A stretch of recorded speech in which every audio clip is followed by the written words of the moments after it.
नमस्कार, स्वागत है आपका जनसत्य न्यूज पर और मैं हूं आपके साथ भारती सिंह।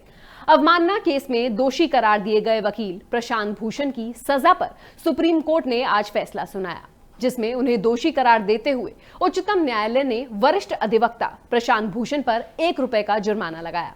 अदालत ने कहा कि यदि वह इसे 15 सितंबर तक जमा नहीं करते हैं तो उन्हें 3 महीने की जेल और 3 साल तक प्रैक्टिस करने से रोक दिया जाएगा। यह फैसला न्यायमूर्ति अरुण मिश्रा की अध्यक्षता वाली पीठ ने सुनाया। यदि यहां सोचने वाली बात यह है कि आखिर कोर्ट की अवमानना के बाद सिर्फ ₹1 का जुर्माना ही क्यों? ऐसा क्यों? क्योंकि यह जुर्माना तो एक बच्चा भी दे सकता है। दरअसल सुप्रीम कोर्ट ने इस मामले में प्रशांत भूषण को सांकेतिक सजा दी है, क्योंकि यह मामला सिर्फ अवमानना का नहीं, वैचारिक मतभेद का भी है। हालांकि प्रशांत भूषण ने फैसला आने के बाद कहा, मैंने पहले ही बोला था, जो भी सुप्रीम कोर्ट मेरे खिलाफ फैसला देगा मैं खुशी खुशी मान लूंगा, मैं सम्मान पूर्वक जुर्माना भरूंगा। सुप्रीम कोर्ट के द्वारा लगाए गए जुर्माने की रिव्यू पिटीशन फाइल करने का मुझे अधिकार है, जो मेरा राइट है, मैं करूंगा। देखिए रिपोर्ट। सुप्रीम कोर्ट ने प्रशांत भूषण को न्यायपालिका के खिलाफ 2 अपमानजनक ट्वीट के लिए आपराधिक अवमानना का दोषी ठहराया है, जिसमें उन्हें सजा के तौर पर ₹1 का जुर्माना देना होगा। भूषण ने अगर 15 सितंबर तक जुर्माना नहीं भरा तो उन्हें 3 साल की जेल और 3 साल तक प्रैक्टिस करने से रोक दिया जाएगा। आइए आपको बताते हैं क्या है पूरा मामला। दरअसल प्रशांत भूषण ने 27 जून और 29 जून को 2 ट्वीट किए थे, जिसमें पहला ट्वीट 27 जून का था, जिसमें उन्होंने लिखा था कि इतिहासकार भारत के बीते 6 सालों को देखते हैं तो पाते हैं कि कैसे बिना इमरजेंसी के देश में लोकतंत्र को खत्म कर दिया गया। इसमें वो सुप्रीम कोर्ट, खासकर 4 पूर्व CJI की भूमिका पर सवाल उठाए।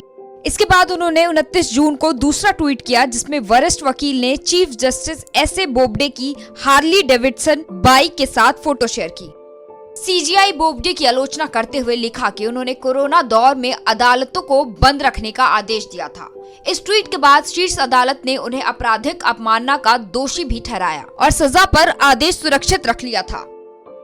इधर जिस पीठ ने मामले की सुनवाई की, उनका कहना था कि आखिर माफी मांगने में क्या गलत है, क्या ये शब्द इतना बुरा है। सुनवाई के दौरान पीठ ने भूषण को ट्वीट के संबंध में खेद व्यक्त नहीं करने और अपने रुख पर विचार करने के लिए 30 मिनट का समय भी दिया था। इसके बाद 25 अगस्त को जस्टिस अरुण मिश्रा, BR गवई और कृष्ण मुरारी ने उनकी सजा पर आदेश सुरक्षित रख लिया था। प्रशांत भूषण का पक्ष रख रहे राजीव धवन ने भूषण के पूरक बयान का हवाला देते हुए शीर्ष अदालत से अनुरोध किया था कि वो अपने 14 अगस्त के फैसले को वापस ले ले और कोई सजा ना दे। उन्होंने अनुरोध किया कि न सिर्फ इस मामले को बंद किया जाना चाहिए, बल्कि विवाद का भी अंत किया जाना चाहिए।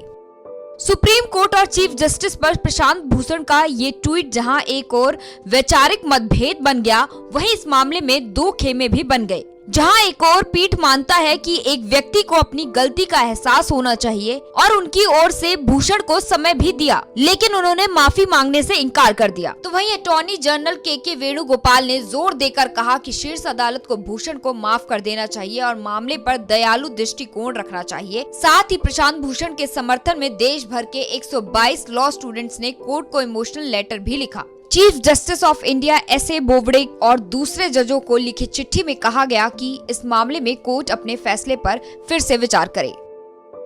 अगर भूषण की बात की जाए तो उन्हें नवंबर 2009 में भी सुप्रीम कोर्ट ने भी अवमानना का नोटिस दिया था। तब उन्होंने एक मैगजीन को दिए इंटरव्यू में सुप्रीम कोर्ट के जजों पर टिप्पणी की थी।